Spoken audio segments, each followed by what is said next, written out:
All right, so here we are.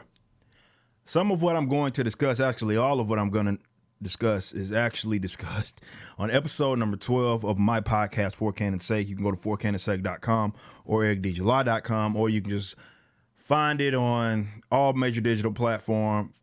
For Cannon's Sake, episode number 12. I go in depth into how I feel about the streaming services.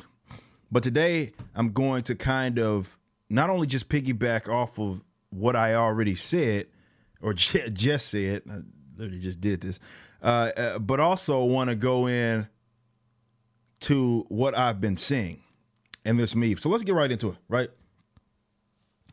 So I've seen this go around, this meme. I've seen this everywhere, actually.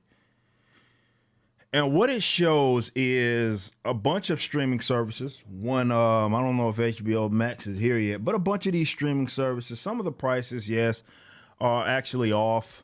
For example, I think Netflix is a little more than that, but also you got to take into consideration like Disney Plus and Hulu.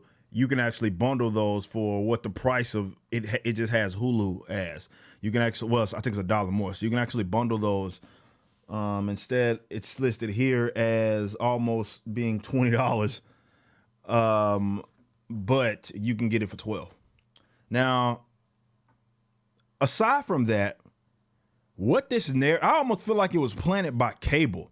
What this narrative, there's always going to be contrarians when there's a wave that people hop on, no matter if it's for good or for worse, or for the worst. There's going to be individuals that are contrarians. And it feels like almost this was like planted by like cable companies, right? Because this doesn't make any sense when you just dive into its surface level. And what I mean by that is that no person in their right mind is going to pay for every single streaming service unless you are maybe a bum, maybe not a bum, or you just have no reason to work. You have all the time in the world to just sit back and watch everything.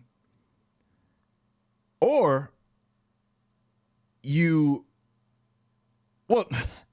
take it back. Let's go back. Let's talk about like people just, maybe you're a critic. Maybe that's I guess that's the other thing that I can bring up. If you're like a professional critic, right, where all you do is consume media and comment about it. And then of course you'd have incentive to have everything.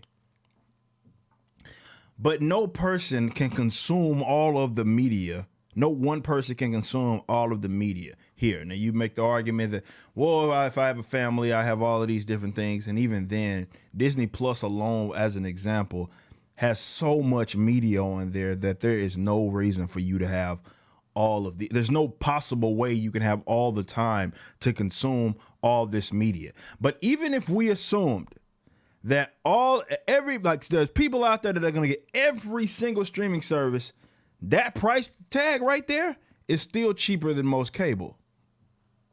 And by cheaper than most cable, I'm saying cable that is going to have some of the things that you have access to here, right? Now, we can get into the ins and out of this being more of an a la carte service, and that it's basically everything's on demand and such. You can watch it whenever you want, unlike you can with cable, though there's those elements where you can, record certain TV shows, watch them later and stuff like that. But keep in mind that all of these different things, in terms of all the media that's there, and you look at that price tag, right? It is still, if you're trying to get some of these advanced shows, it is still cheaper than most cable. You can maybe get under that if you go with some like DirecTV or something like that. But DirecTV, they're only going to do that if like you go like, let's say, what's it called? DirecTV Choice or something like that, where they always advertise it as like, oh, well, you can get it for $70, right? You get all these channels, 180 some channels for $70. What they don't tell you is that you hopping into a 2-year agreement, and then you're also hopping into you only can get that if you agree to get AT&T, and you already have AT&T, and it's $50, and you're paying at least $50 on that AT&T, but they don't tell you that, right? And that's like that with a lot of these cable bundles and stuff of that nature. However, let's actually assume that it came out to exactly what a premium package of a cable news or the cable news, cable, let's say package was, it would still be worth it. Why? Going back to what I said, the average person they can't consume all of this media. So I think that right now cable, there's one of two things that's going to happen with all of these different networks and such coming out with their own streaming services. One of two different things are going to happen. One or two different things. They're just going to go under, pull a Blockbuster, not adjust to the market, go under, or the cable packages are just going to become much more cheaper. Me personally, I welcome it. It's not just because I'm a capitalist, not just because I believe in the idea of competitive markets and stuff like that. I absolutely believe in that. I love all of that, but it's not just that. It is not just that. It also is in the fact that being able to have those choices are always going to be a preferable alternative to have a cable package bundled up.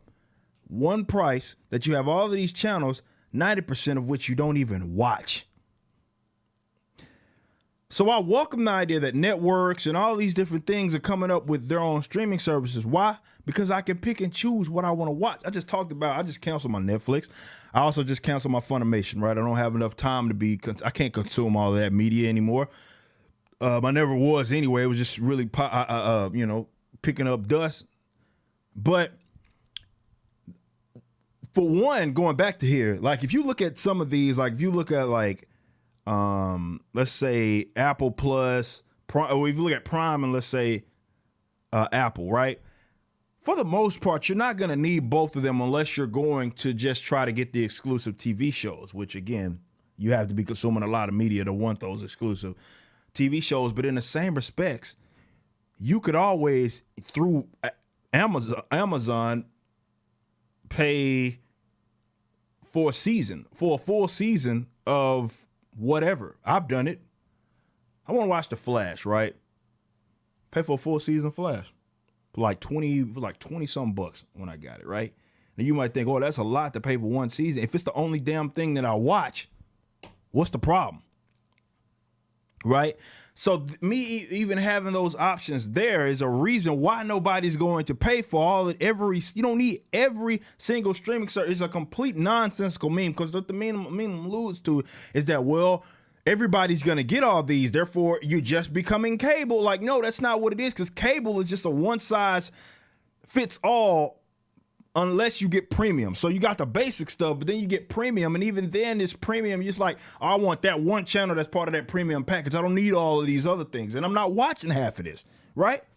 Whereas to now, think about it in a world to where I know that the most of the shows that I want are Marvel related, right? So I get Disney Plus, and I'm cool with it.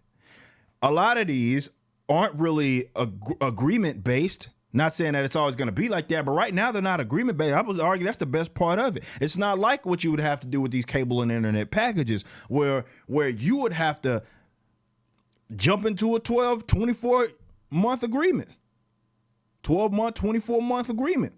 Now, I can cancel this whenever I want. You also have the options of paying for it for the year. But just on a basic, fundamental economic portion, this meme is just completely nonsensical. This meme makes absolutely no sense, because even if more streaming services are dropped and more networks and such are having their own little streaming things, and even if all of that adds up to the premium package, it's still worth it, because the only way you would get to that number that adds up to that premium cable package would be if you have every single thing, and most individuals aren't going to have that. Most individuals aren't going to need that. Most individuals are just going to look at, I primarily watch this, and this. Give me that. Let me get a few of these streaming services, and I'm going to come out, I'll pay $50. Let's say for, me, I consume sports. I can't wait till we get there with sports. But yeah, like for those that like, say, if you don't watch sports, get you a Hulu Disney Plus, $12.99. Get you, I got this one show on Netflix that I have to watch. Get you another $12.99. You're spending a little over $25. That's it. Well, Netflix may be a little more than that. You're still spending like under 30. What basic most cable packages aren't, I don't know, damn $30. So consider that, man, when you look at it. Like a lot of people are like, oh, I don't like it. And I think it's just that whole not being fond of innovation, not being fond of forward progress, right? Me, I welcome this. I love the idea of having the choice and choosing what I want to consume. I hope it breaks up even more with the streaming services because it allows me to pay for what I watch, not pay for $100-something, $134 cable package, and I only watch 3 channels on it, right? I welcome this, and I hope that this is something that continues, and I hope that you guys take that into consideration when you're sharing this nonsensical meme. And to me, it just points to a lot of people that don't know how to spend money. Like they got to feel like they're a part of the conversation all the time, and they splurge and they're irresponsible with their spending. Don't blame the streaming service for that. Blame yourself. It's like, well, now that I have all these choices, I can't control myself, is basically what they're saying.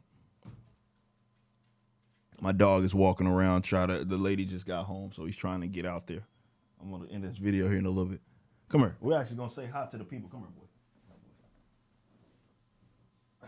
You were not supposed to be in this video, but here is little Perry. He's now part of the video. He doesn't care what cable package we watch. So when you see I have all these white hairs, like on my, I'm trying to talk in the microphone, boy. See all these white hairs that I have in my videos, like all on my clothes and stuff. It's because of him. His hair gets everywhere. He will fall asleep like this, by the way. Spoiled rotten. All right, boy, you gotta go. I'm gonna end this video. Okay, but yeah, just take that into consideration, guys. Come on, man. Let's do better. Let's be economically sound. This is a benefit. And I hope it continues. We just need a little bit more breaking up. We need a little more streaming services out there, and I'm perfectly fine with that. I love the idea of being able to pick and choose what I consume, as versus having a cable package and 90% of the channels I don't even watch. Also, there's going to be those that are like, well, you don't own the videos, and like I don't have any incentive to own all of these videos anyway, so that doesn't really bother me. Like I don't have a big shelf of DVDs and stuff like that. I don't Blu-rays or whatever. I don't have that. I don't care about that. So take that into consideration, buddies.